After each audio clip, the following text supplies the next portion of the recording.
Guys, may klase talagang pagod na hindi mo ramdam sa katawan, kundi sa mukha. Kanina kasi, feeling ko, super confident na ako. Ang linis ng setup, ang lakas ng energy. Sabi ko, game phase on! Handa sa laban, pero yung expression ko, natrap sa nakaraan. Parang relasyon mo ngayon, nakaloop sa sakit, di naman makamove on.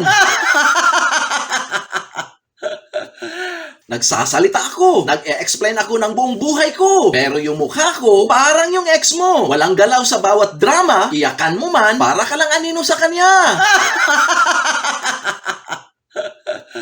Pinanood ko yung footage. Sabi ko, bakit ako ganito? Bakit parang hinintay ko pa siyang bumalik? Isang expression lang, isang damdamin, isang mukhang okay lang ako. Pero hindi talaga. Sinubukan kong ulitin. Pero alam mo yung feeling na naibigay mo na ang lahat sa first take?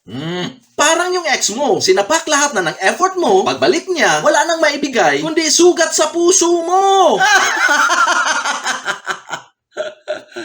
So anong ginawa ko? In-upload ko pa rin. Kasi ganun talaga ang buhay. Minsan, nakasmile ka. Minsan, naka-freeze ka. Pero tuloy pa rin ang content. At least, yung mukha ko lang ang na-stuck. Hindi tulad ng relasyon mo ngayon, emotionally expired, pero feeling limited edition.